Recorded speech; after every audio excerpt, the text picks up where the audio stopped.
ತಮಗೆ ಗೊತ್ತಿರುವ ಹಾಗೆ ಮಾನ್ಯ ಈಗಿನ ಮುಖ್ಯಮಂತ್ರಿಗಳಲ್ಲಿ ಮನವಿ ಮಾಡುವುದು, ಕಾಂಗ್ರೆಸ್ ಹೈಕಮಾಂಡಲ್ಲಿ ಮನವಿ ಮಾಡುವುದು, ನಮ್ಮ ಸಮಾಜಕ್ಕೆ ಯಾವುದೂ ಮಂತ್ರಿ ಸ್ಥಾನವನ್ನೇ ಕೊಡಲಿಲ್ಲ ಸೆಕೆಂಡ್ ಸಂಪುಟ ವಿಸ್ತರಣೆಯಲ್ಲಿ.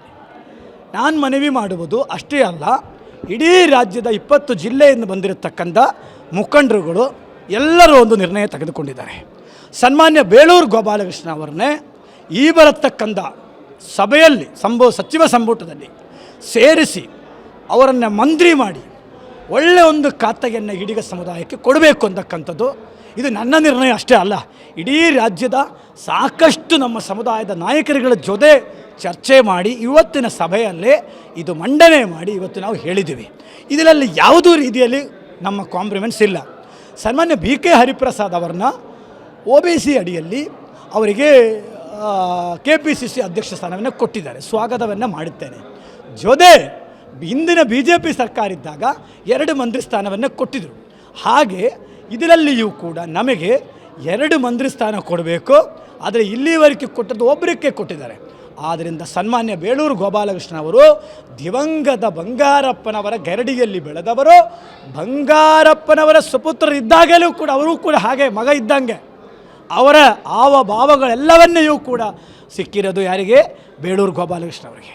ಹಾಗಾಗಿ ಬೇಳೂರು ಗೋಪಾಲಕೃಷ್ಣ ಅವರನ್ನ ಕೂಡಲೇ ನೆಕ್ಸ್ಟ್ ರಾಜ್ಯಸಭಾ ಎಲೆಕ್ಷನ್ ಆದ ಮೇಲೆ MLC ಎಲೆಕ್ಷನ್ ಆದ ಮೇಲೆ ಬೇಳೂರು ಗೋಪಾಲಕೃಷ್ಣ ಅವರನ್ನು ಸಚಿವ ಸಂಪುಟದಲ್ಲಿ ಸೇರಿಸಬೇಕು ಅಂತಕ್ಕಂಥದ್ದು ನಾವೆಲ್ಲರೂ ಕೂಡ ಬ್ರಹ್ಮಶ್ರೀ ನಾರಾಯಣಗುರು ಶಕ್ತಿಪೀಠ, ರಾಷ್ಟ್ರೀಯ ಈಡಿಗ ಮಹಾಮಂಡಲಿ, ಕರ್ನಾಟಕದ ಇಡೀ ಈಡಿಗ ಸಮುದಾಯ ಒಕ್ಕೂರದಿಂದ ಸನ್ಮಾನ್ಯ DK ಶಿವಕುಮಾರ್ ಅವರಿಗೆ ನಾವು ಮನವಿ ಮಾಡುತ್ತೇನೆ.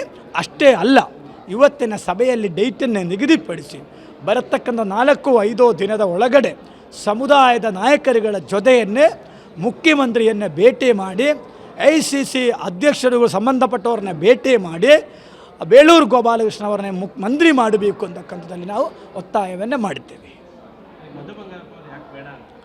ಅಲ್ಲ, ಬೇಡ ಅಂತ ನಾವು ಹೇಳಲಿಲ್ಲ. ಈಗಾಗಲೇ 3 ವರ್ಷ ಅವರು ಮೊದಲನೇ ಶಾಸಕರು ಕಾಂಗ್ರೆಸ್ ಪಕ್ಷದಿಂದ, ಮತ್ತು 3 ವರ್ಷ ಅವರಿಗೆ ಏನಾಗಿದೆ, ರಾಜ್ಯ ಸರ್ಕಾರ ಅವಕಾಶವನ್ನು ಕೊಟ್ಟಿದೆ.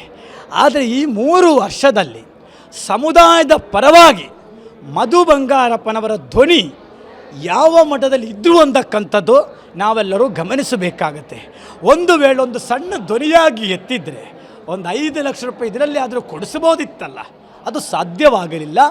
ವಿಧಾನಸಭೆಯಲ್ಲಿ ಎದ್ದು ನಿಂತು 3 ವರ್ಷದಲ್ಲಿ ಒಂದು ಸಮಯದಲ್ಲಿ ಕೂಡ ಮಾತನಾಡೋಕ್ಕಾಗಲಿಲ್ಲ, ಮಾತಾಡಿಲ್ಲ.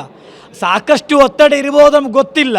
ಆದರೆ ಅವರು ಇವತ್ತು ನಮಗೆ ಬೇಡ ಅಂದಲ್ಲ, ಅವಕಾಶ 3 ಸಲ ಹಿರಿಯ ಶಾಸಕರು ಬೇಳೂರವರು, ಅದಕ್ಕೆ ಅವ್ರಿಗೆ ಕೊಡಿ ಅಂತಕ್ಕಂಥದ್ದು ನಮ್ಮ ಬೇಡಿಕೆ. ಯಾರಿಗೂ ಕೊಡಬಾರದು ಅಂತಕ್ಕಂಥದ್ದು ನಮ್ಮದು ಇಲ್ಲ.